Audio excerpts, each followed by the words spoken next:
말씀 사무엘상 마지막 시간을 가지도록 하겠습니다. 오늘은 사무엘상 마지막 시간인데 사무엘의 대표적인 인물 3명이 있었다 그랬는데 누구였죠?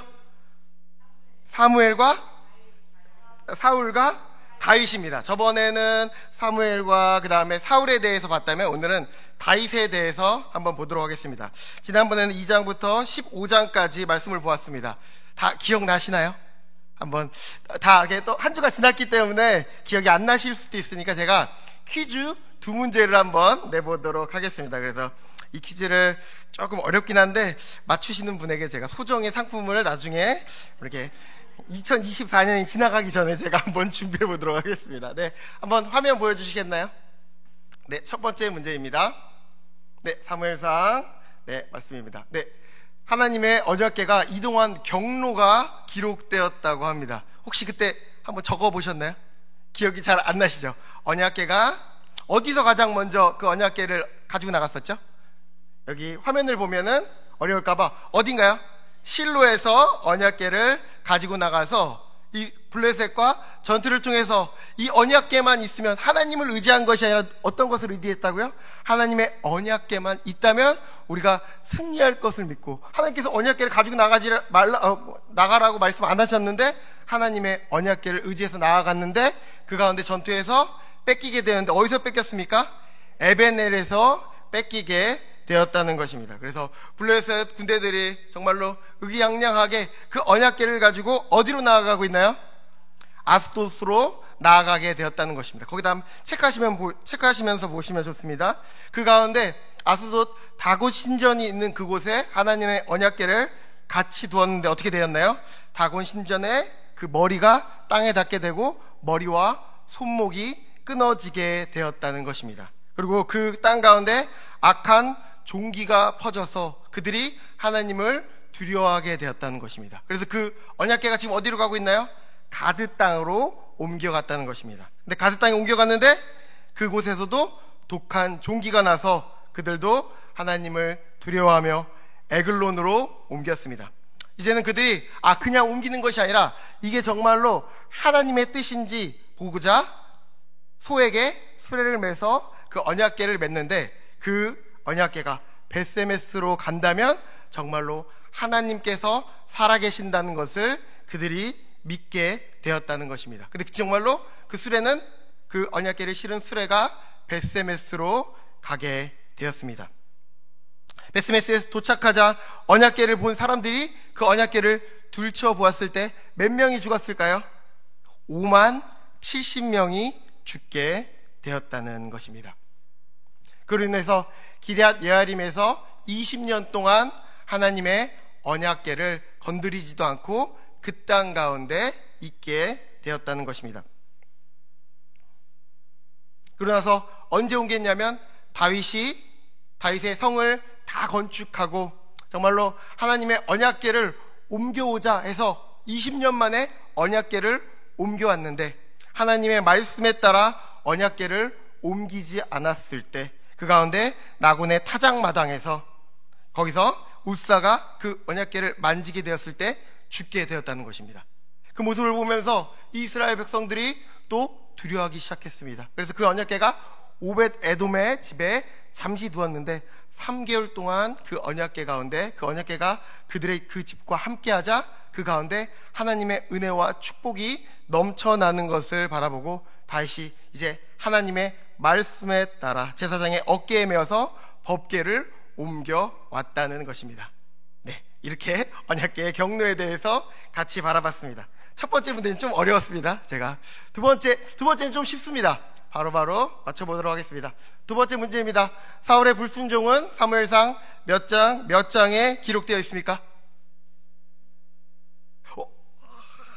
박수 치도록 하겠습니다. 권사님의 얼굴을 기억해 두도록 하겠습니다. 네, 그 답은 바로 사무엘상 13장과 15장에 기록되어 있었다는 것입니다. 13장은 어떤 사건이 있었습니까?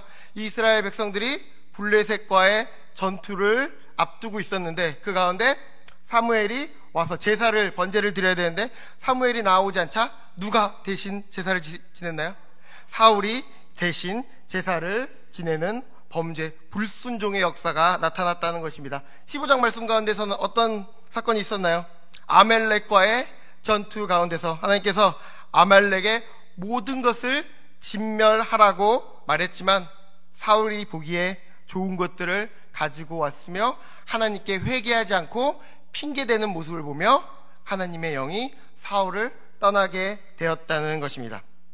15장 22절 23절과 같이 순종이 제사보다 낫고 수장의 기름보다 나으니 이는 점치는 죄와 같고 우상에게 전하는 죄와 같으니 하나님께서 사울 왕을 버리셨다는 것입니다. 네, 이렇게 저번 시간의 말씀은 언약의 이동 경로와 사울의 불순종 사건을 복습하면서 끝내도록 하겠습니다.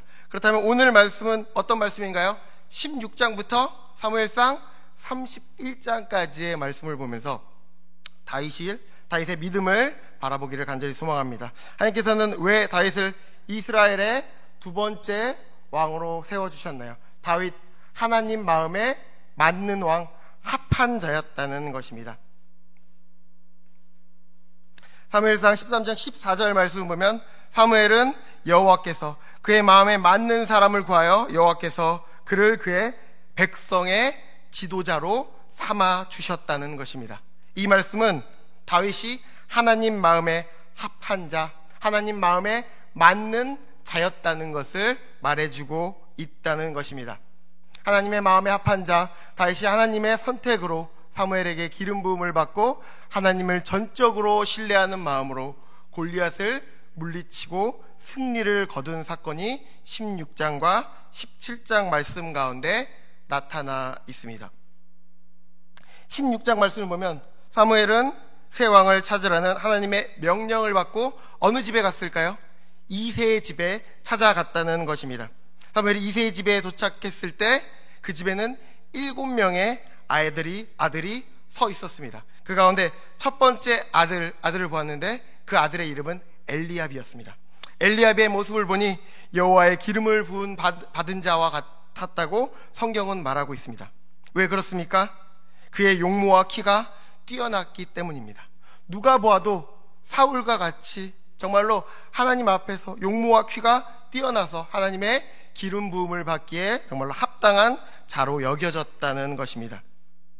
하지만 하나님께서는 그 자에게 하나님의 기름을 붓지 않으셨습니다. 왜 그렇습니까? 하나님은 용모와 키를 바라보는 것이 아니라 마음의 중심을 바라보시면서 이스라엘의 2대 왕을 세워주셨다는 것입니다. 엘리압의 용모와 키는 너무나도 뛰어났던 것 같습니다. 그런데 어떤 사람은 용모에 대한 칭찬하는 것은 이해할 수 있지만 왜 키에 대해서도 칭찬하냐고 묻는 사람이 있다는 것입니다. 왜 키에 대해서 지금 칭찬하고 있습니까? 이전에 왕이 되기 위해서는 고대의 왕은 필수적으로 키가 커야 되기 위해서였다는 것입니다. 지금 대통령 선거를 할 때 키를 자랑하지 않지 않습니까? 왜 그렇습니까? 대통령은 정치만 잘하면 되기 때문입니다. 하지만 이때에는 왕들이 정치도 해야 했으며 전쟁도 이끌고 나가야 했던 것입니다.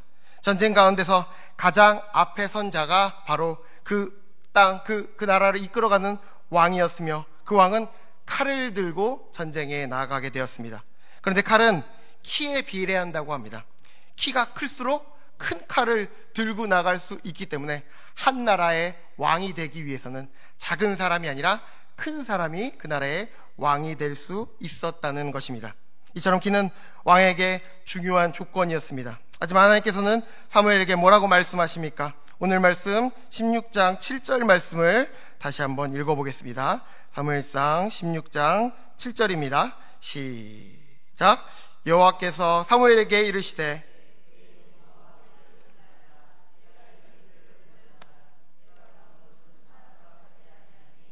사람은 외모를 보거니와 나 여호와는 중심을 보느니라 하시더라. 아멘.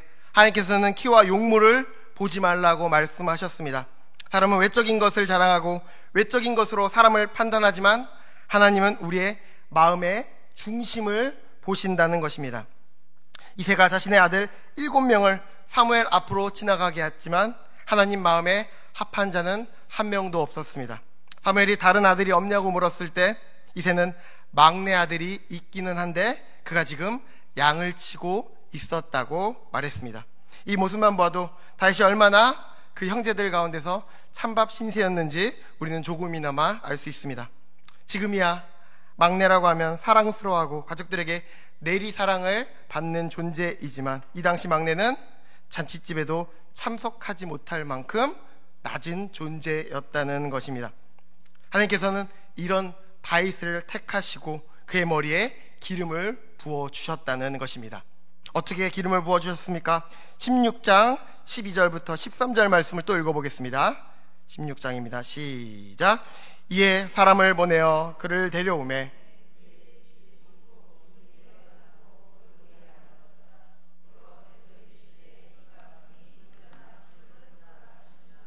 사무엘이 기름 뿔병을 가져다가 그의 형제 중에 그에게 부었더니 이날 이후에 다윗이 여호와의 영에게 크게 감동되니라. 사무엘이 떠나서 라마로 가니라. 다윗의 모습을 보면 피부는 붉고 눈이 빼어나고 얼굴이 아름답다고 말하고 있습니다. 마치 제 20대 때의 모습을 기록해 놓은 것만 같습니다. 그리고 사무엘이 그의 머리에 기름을 부을 때 하나님의 영이 감동하게 하였다는 것입니다. 이제부터 하나님의 영이 다윗과 함께 하였으며 하나님의 능력이 다윗을 통해 나타나게 될 것을 우리에게 말해주고 있는 것입니다. 그렇다면 하나님께서는 다윗을 어떻게 세워가고 계십니까? 다윗은 악령이 사울을 변뇌하게 할 때 수금을 타며 사울의 마음을 상쾌하게 했다고 말해주고 있는 것입니다. 다윗은 수금 연주를 잘하는 자였던 것 같습니다. 사무엘이 다윗에게 기름을 붓고 하나님의 영이 다윗과 함께하자 다윗이 수금 연주만 했는데 사울을 억눌렀던 악령이 떠나게 되었다는 것입니다. 이 모습만 보아도 하나님의 영이 다윗과 함께하자 그의 인생 가운데 하나님의 능력이 흘러가고 있었던 것입니다. 그리고 오늘 17장 말씀을 보면 세상 사람들도 잘 아는 다윗과 골리앗의 이야기가 기록되어 있습니다. 다윗의 마음에 맞는 왕, 그 다음 보도록 하겠습니다. 사울과 이스라엘은 세 번째 읽어보겠습니다. 사울과 이스라엘은 블레셋의 거인 골리앗으로 인해 위축되고 두려움에 빠지게 되었다는 것입니다. 블레셋과 이스라엘의 전쟁이 기록되어 있습니다. 그 당시 전쟁은 서로 진영을 갖추고 나라를 대표하는 장수가 나와서 1대1로 전투를 하게 되었다는 것입니다. 블레셋을 대표해서 누가 나왔습니까? 바로 골리앗 장수가 나오게 되었다는 것입니다. 그의 키는 2m 90이었으며 갑옷 무게만 58kg나 되며 그가 들고 있었던 창은 10kg가 되었다는 것입니다. 사울과 이스라엘 백성들은 모두 그 모습을 바라보며 두려움에 떨며 감히 나가고자 하는 자가 없었다는 것입니다. 이때 나갈 수 있는 자가 누가 있습니까?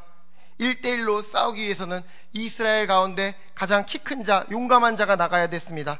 사울은 다른 사람들보다 어깨 위만큼 컸기 때문에 그가 골리앗을 향해서 나갈 수 있어야 하지만 하나님을 모욕하는 골리앗 앞에 사울은 감히 설 수 없었다는 것입니다.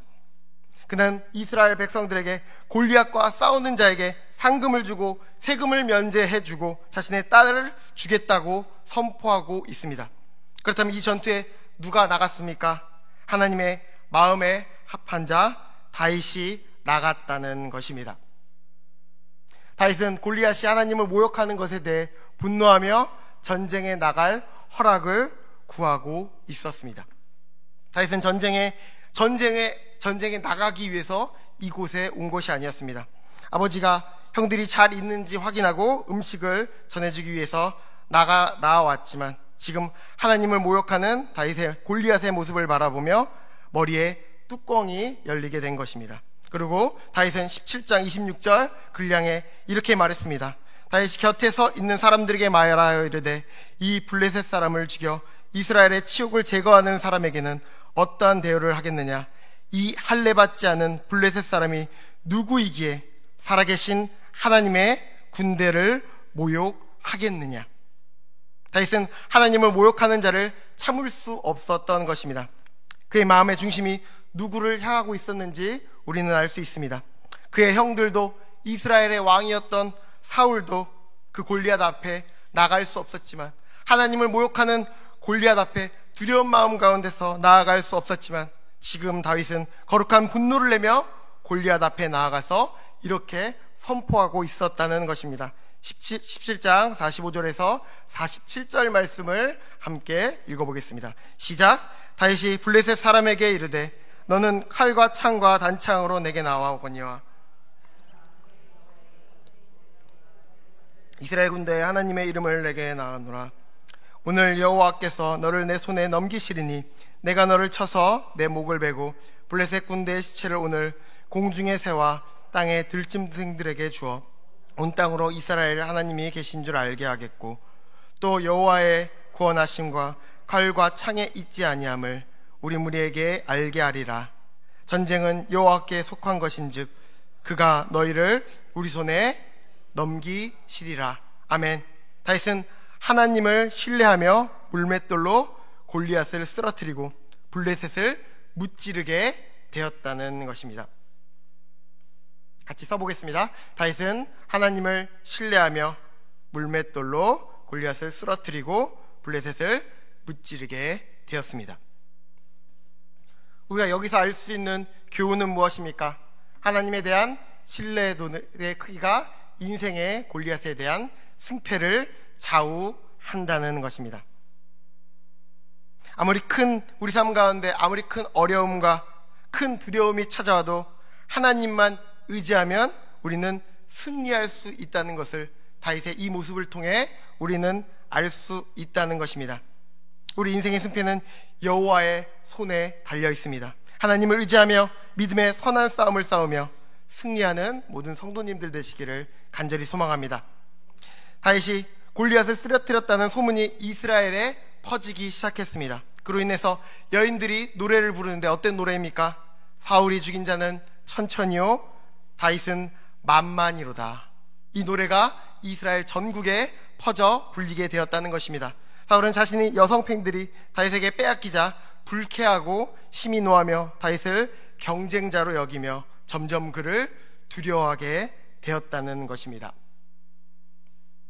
사울은 다윗을 시기하고 질투하나 그의 아들 요나단은 다윗을 도와주고 보호했다는 것입니다.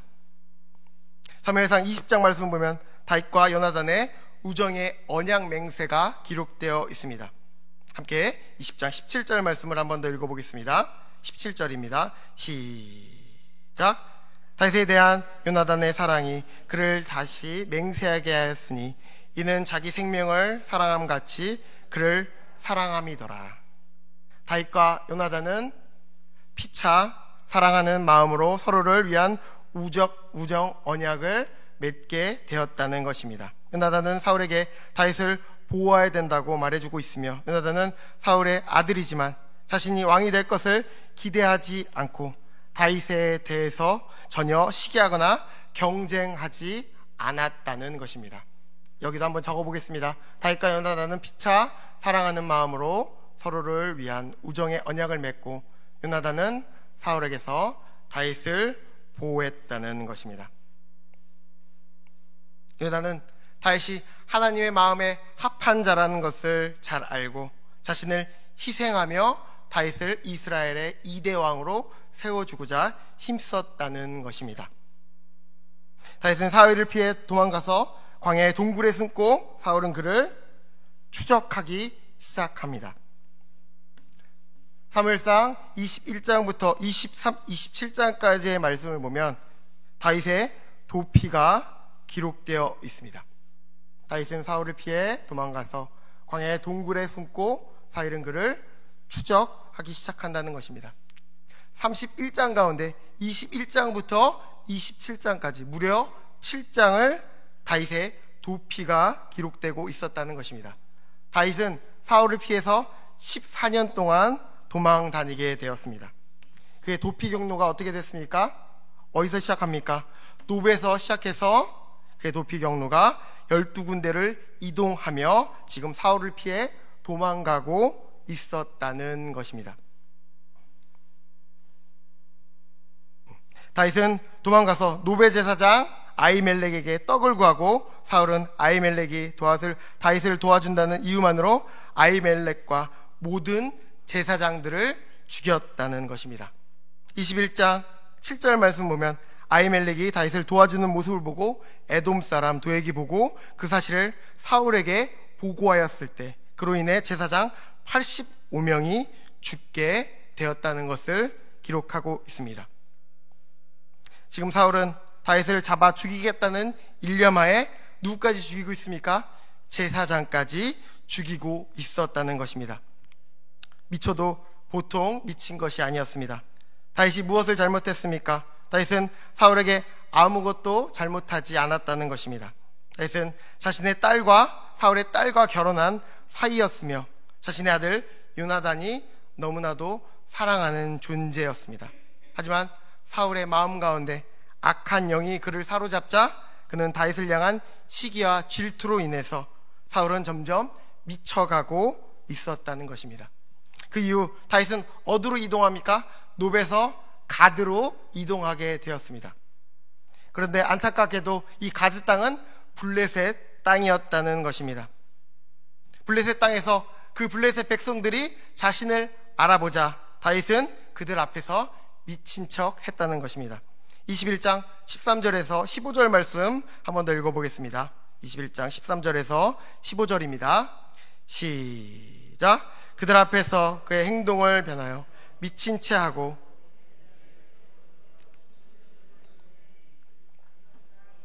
네가 이르되 너희도 보거니와 이 사람이 미치광이로다. 어찌하여 그를 내게로 데려왔느냐? 내게 미치광이가 부족하여서 너희가 이 자를 데려다가 내 앞에서 미친 짓을 하게 하느냐? 이 자가 어찌 내 집에 들어오겠느냐 하니라. 다윗은 사울을 피해 블레셋까지 도망가게 되었습니다. 그들이 다윗을 알아보자 그들 앞에서 미친 척을 했던 것입니다. 다윗의 입장에서 보면 너무나도 비참한 일이 아닐 수 없다는 것입니다. 사무엘을 통해서 기름 부음을 받았지만 그는 지금 사울을 피해 도망가는 신세였다는 것입니다. 그리고 비참하게도 블레셋 앞에 나아가 침을 질질 흘리며 미친 척 하고 있었다는 것입니다. 그의 마음 가운데 얼마나 괴로운 마음이 있었겠습니까? 하지만 시편 34편 말씀을 보면 가드왕 앞에서 미친 척하는 그 상황 가운데서도 비참한 그 상황 가운데서도 하나님을 향해 원망하는 것이 아니라 하나님을 찬양하고 있었다는 것입니다. 앞에 화면 나와 있는 시편 34편 17절부터 20절까지의 말씀 함께 읽어보겠습니다. 시작.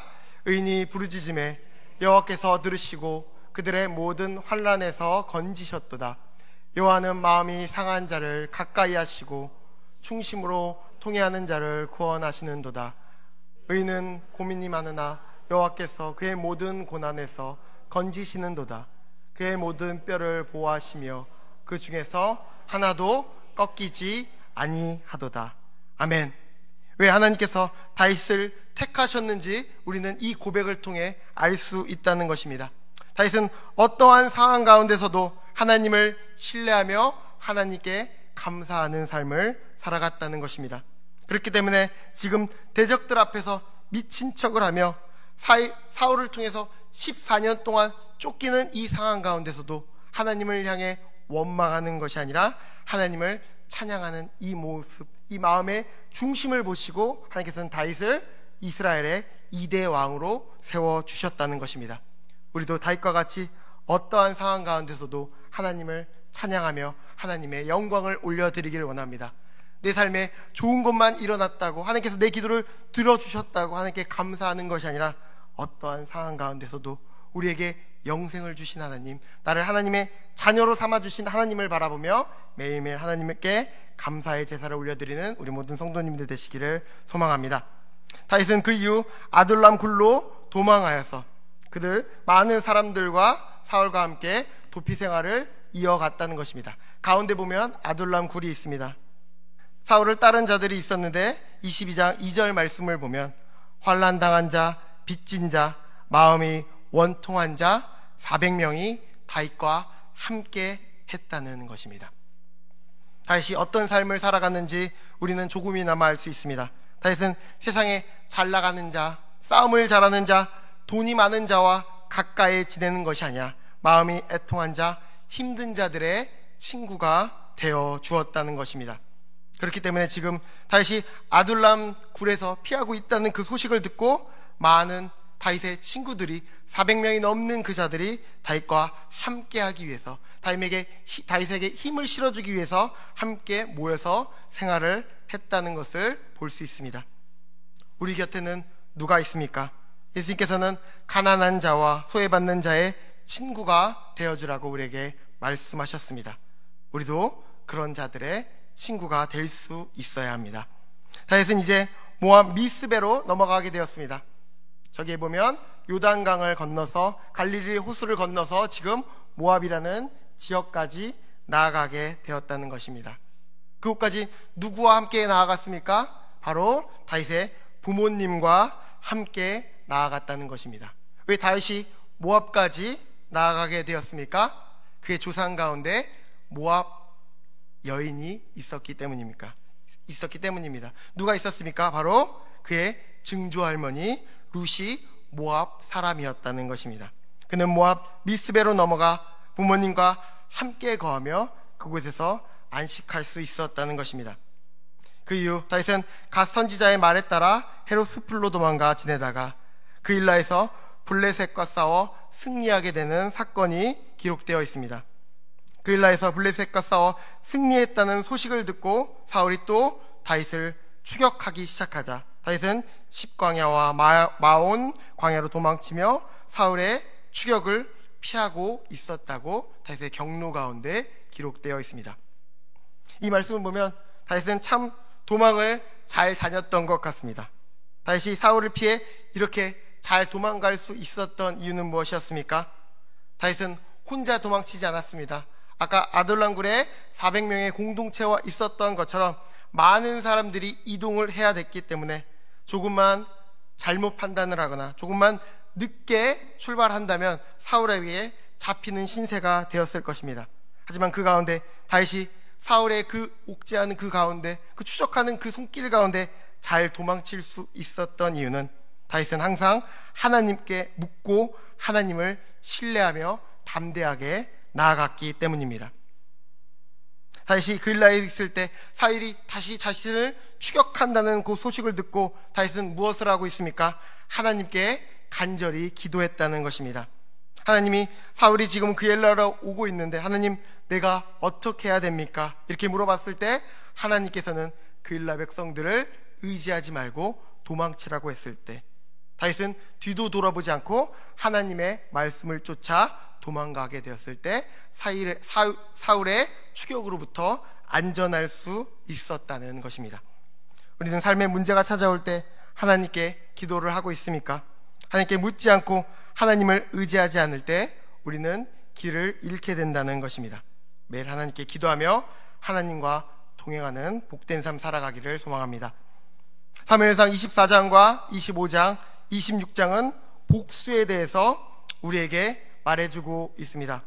24장은 어떤 일이 일어났습니까? 사울이 엔게디 동굴에 숨어 있을 때 사울이 용변을 보기 위해서 그곳으로 잠시 들어오게 되었다는 것입니다. 사무엘상 24장 3절부터 4절 말씀을 한번 읽어보겠습니다. 시작. 길가 양에 우리에게 이른즉 굴이 있는지라. 사울이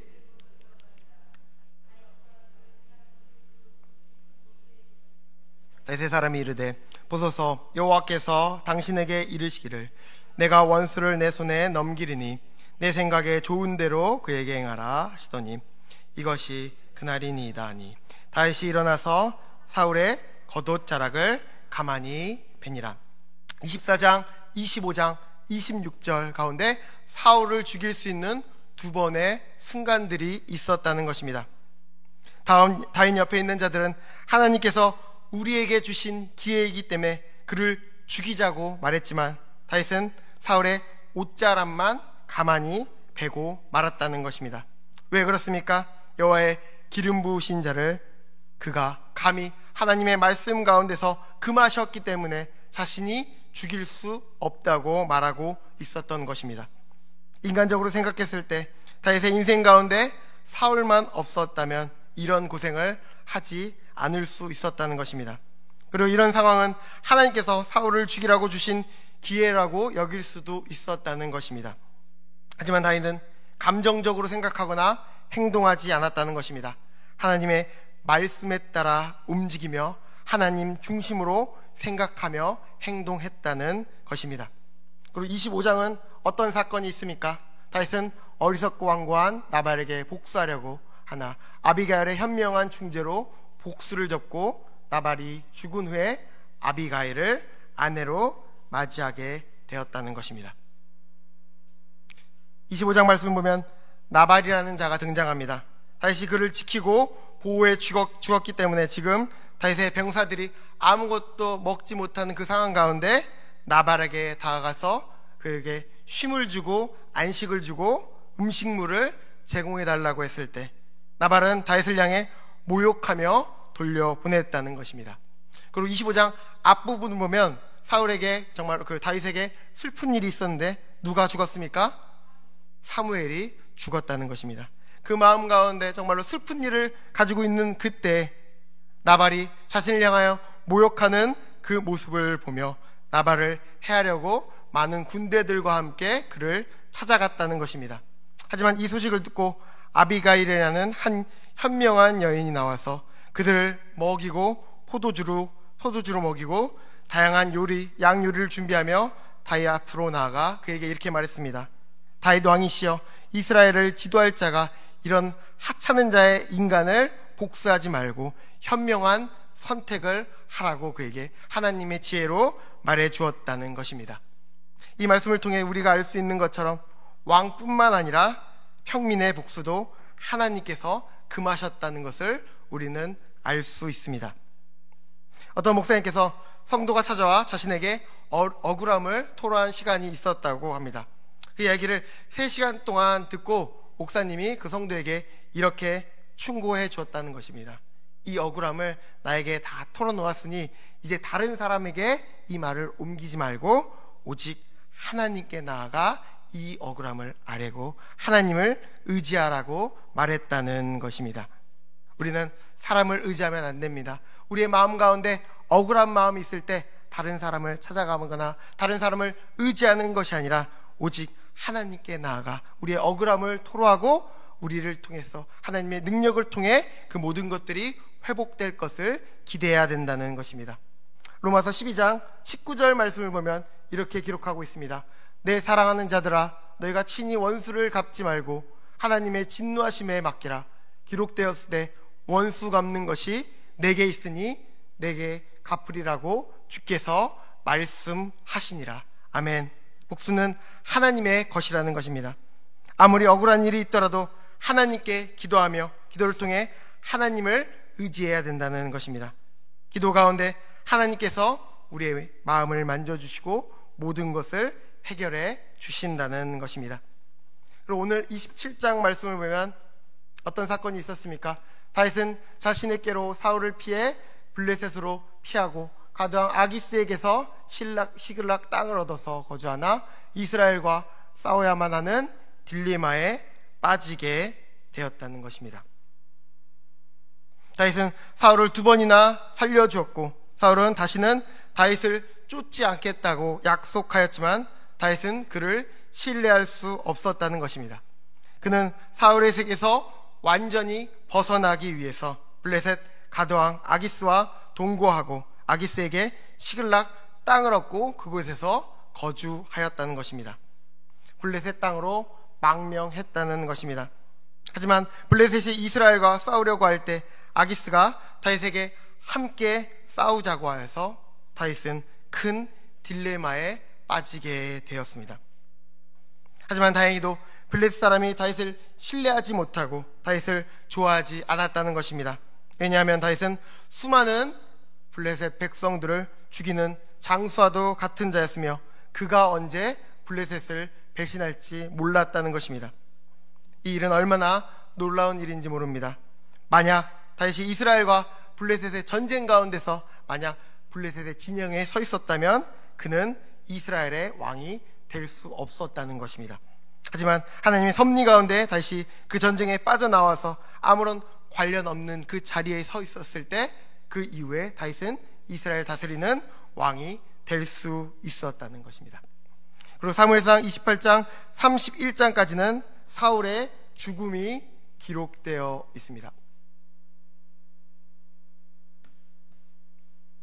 사울은 블레셋 군대에게 겁을 먹고 신접한 여인을 찾아가 죽은 사무엘의 영을 불러내어 조언을 구하나 사무엘은 사울이 죽을 것을 예견하고 있었다는 것입니다.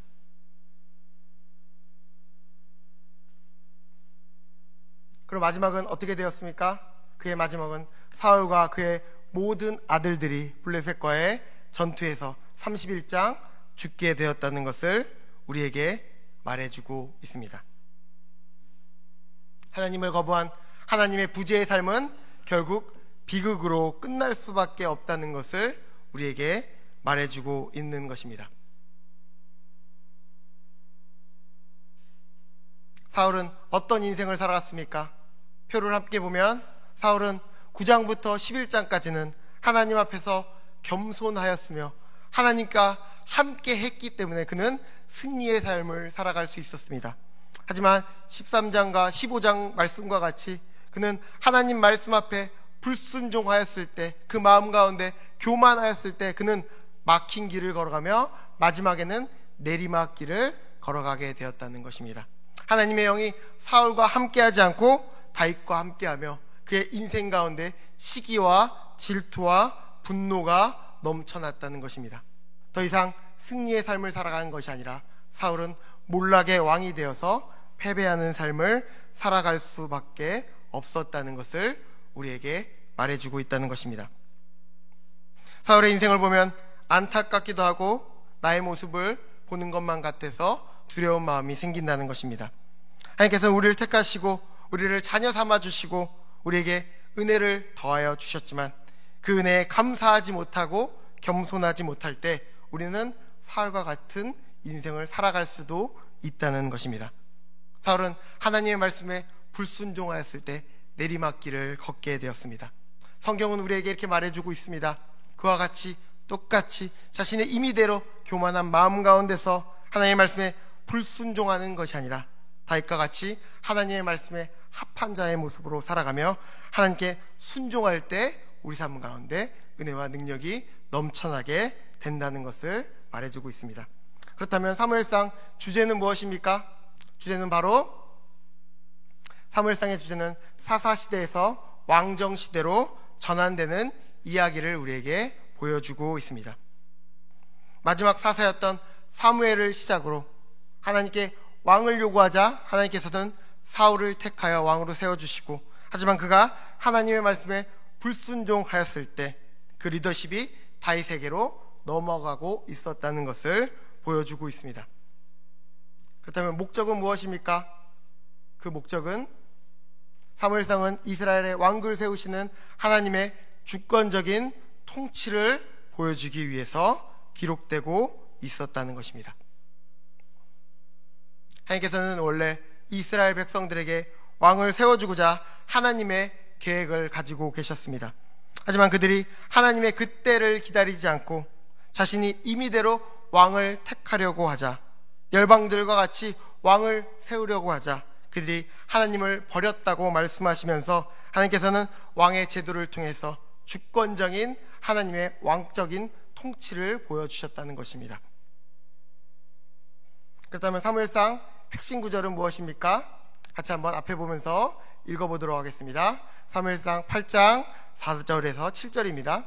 안 보이시는 분들은 성경책으로 읽어보도록 하겠습니다. 시작! 이스라엘 모든 장로가 모여 라마에 있는 사무엘에게 나아가 그에게 이르되, 보소서 당신은 늙고 당신의 아들들은 당신의 행위를 따르지 아니하니 모든 나라와 같이 우리에게 왕을 세워 우리를 다스리게 하소서 한지라. 우리에게 왕을 주어 우리를 다스리게 하라 했을 때 사무엘이 그것을 기뻐하지 아니하고 여호와께 기도하매 여호와께서 사무엘에게 이르시되, 백성에게 내게 한 말을 다 들으라. 이는 그들이 너를 버림이 아니요 나를 버려 자기들의 왕이 되지 못하게 함이니라. 핵심 구절과 같이 우리 삶 가운데 하나님이 왕이 되는, 하나님이 통치하시는 나라를 세워가야 된다는 것을 말해주고 있다는 것입니다. 그렇다면 이 말씀 가운데 우리는 어떤 것을 적용할 수 있다는 것입니까? 우리는 사울의 마음을 통해 진단할 수 있다는 것입니다. 사울의 마음은 병들어 있었습니다. 사울의 마음은 병들고 썩어서 그 모든 것을 제거해야 됐다는 것입니다. 사울은 하나님의 말씀 앞에서 철저하게 회개해야 됐다는 것입니다. 그 원인은 바로 하나님 말씀에 불순종하고 있었다는 것입니다. 우리는 하나님을 향한 바른 마음을 세워가야 된다는 것을 사무엘상 말씀을 통해서 알 수 있다는 것입니다. 예레미야 말씀과 잠언 말씀은 우리에게 이렇게 말해주고 있습니다. 만물보다 거짓되고 심히 부패한 것은 마음이라 누가 능히 이를 알리오마는 나 여호와는 심장을 살피며 부패를 시험하고 각각 그 행위와 그 행실대로 보응하나니. 잠언 말씀 함께 읽어보겠습니다. 시작. 모든 지킬 만한 것을 중에 더욱 내 마음을 지키라. 생명의 근원이 이에서 남이니라. 우리는 마음을 지키고 우리의 마음의 중심을 통해서, 믿음을 통해서 하나님을 바라볼 수 있어야 된다는 것입니다. 그 다음 마지막입니다. 마음이 병들어 있지 않기 위해서는 우리는 어떻게 해야 된다는 것입니까? 첫 번째, 정기적인 점검을 해야 된다는 것입니다. 자주 마음의 상태를 점검할 수 있어야 된다는 것입니다. 말씀을 통해서 점검하고 예배를 통해서 우리의 마음을 돌아보고 점검할 수 있어야 된다는 것입니다. 두 번째는 무엇입니까? 적절한 영양, 매일 말씀으로 우리의 마음을 채워가야 된다는 것입니다. 불교같이 우리의 마음을 비우는 것이 아니라 우리는 하나님의 말씀으로 매일매일 채워갈 때, 그 영양분을 의지하며 하나님의 말씀을 의지할 때 우리는 이 땅 가운데서 병들지 않을 수 있다는 것입니다. 세 번째는 무엇입니까? 규칙적인 운동이 있어야 된다는 것입니다. 이기적이 되지 않기 위해서는 항상 하나님과 하나님의 백성을 섬기는 삶을 살아가라고 우리에게 말해주고 있습니다.